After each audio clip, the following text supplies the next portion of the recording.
America और Iran के बीच जारी युद्ध के दौरान पाकिस्तान की भूमिका पर गंभीर सवाल खड़े हो रहे हैं। एक ताजा अमेरिकी रिपोर्ट के मुताबिक एक तरफ जहां पाकिस्तान दोनों देशों के बीच शांति के लिए मध्यस्थ होने का दिखावा कर रहा था, वहीं दूसरी तरफ उसने ईरानी सैन्य विमानों को संभावित अमेरिकी हवाई हमलों से बचाने के लिए अपने एयरबेस पर छिपने के लिए जगह दी। ये बात अमेरिका को जाहिर है पसंद नहीं आई होगी।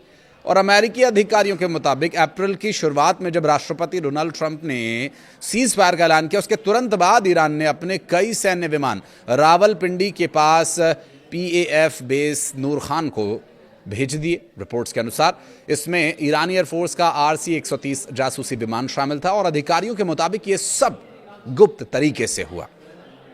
ईरान जो पहले से ही पाकिस्तान की मध्यस्थता को लेकर सवाल उठा रहा था, ऐसे में ईरान की मदद करके पाकिस्तान ईरान का हितैषी बनने की कोशिश कर रहा था और अमेरिका के सामने अमेरिका का हितैषी बनने की कोशिश कर रहा था। देखिए, मध्यस्थ को निष्पक्ष होना चाहिए, बायस्ड नहीं, पक्षपात नहीं, चाहे वो दोनों ही तरफ का पक्षपात कर रहा हो। लेकिन ये बात जाहिर हो चुकी है कि अमेरिका के खिलाफ उठाए गए इस कदम से पाकिस्तान की हालत आने वाले वक्त में खराब होने वाली है।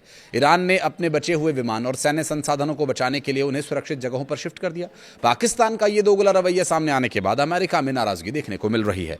अमेरिकी सीनेटर लिंडसी ग्राहम ने पोस्ट करके कहा कि अगर ये तथ्य सही है तो पाकिस्तान की ईरान, अमेरिका और अन्य पक्षों के बीच मध्यस्थ की भूमिका की पूरी समीक्षा जरूरी हो जाएगी। पाकिस्तानी रक्षा अधिकारियों के इजरायल के प्रति पिछले बयानों को देखते हुए मुझे हैरानी होगी कि अगर ये सच हो। उधर पश्चिम एशिया में खुले युद्ध की आशंका भी तेज होती जा रही है। वॉल स्ट्रीट जर्नल की एक रिपोर्ट के अनुसार अमेरिकी रक्षा विभाग यानी पेंटागन ने परमाणु हथियारों से लैस पनडुब्बी मिडिल ईस्ट की ओर रवाना की है। ये पनडुब्बी जिब्राल्टर पहुंच गई है। ये एक दुर्लभ मौका है जब अमेरिका ने सार्वजनिक तौर पर यह कबूल किया कि उसकी परमाणु पनडुब्बियां कहां हैं। हालांकि पाकिस्तान के एक वरिष्ठ अधिकारी ने नूर खान एयरबेस से जुड़ी इन रिपोर्ट्स को खारिज किया है। तो वहीं CBS न्यूज़ से कहा गया कि ऐसी कोई भी गतिविधि छिप नहीं सकती क्योंकि ये एयरबेस घनी आबादी वाले शहरी इलाकों में स्थित है।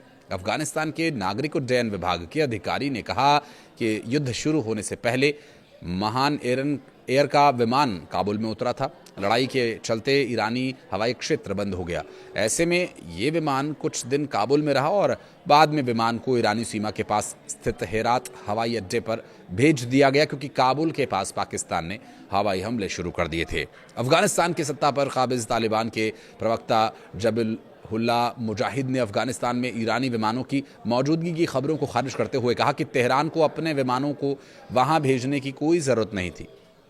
ईरान के विमान का कुछ दिन काबुल में रहना एक इत्तेफाक से ज़्यादा कुछ था नहीं। शांति प्रस्ताव पर ईरान ने अपने प्रस्ताव में अमेरिका से स्पष्ट मांगे रखी हैं, जिनकी बात करें तो ईरान ये चाहता है कि मिडिल ईस्ट में सभी युद्ध और संघर्ष तुरंत समाप्त हों, अमेरिका द्वारा लगाए गए प्रतिबंध और बंदिशें हटाई जाएं, अमेरिकी दबाव में बैंक्स में फंसी ईरानी संपत्तियों को मुक्त किया जाए, स्ट्रेट ऑफ हॉर्मुज में सुरक्षित पारगमन और खाड़ी क्षेत्र में लेबनान में स्थिरता स्थापित की जाए। बघाई ने कहा कि यह प्रस्ताव क्षेत्रीय सुरक्षा के लिए उदार और न्याय संगत ढांचा प्रस्तुत करता है। उन्होंने अमेरिका पर मैक्सिमम प्रेशर नीति जारी रखने का भी आरोप लगाया है। कुछ कहना चाहें तो कमेंट सेक्शन में जरूर बताइएगा। वीडियो को यहां तक देखने के लिए बहुत बहुत धन्यवाद।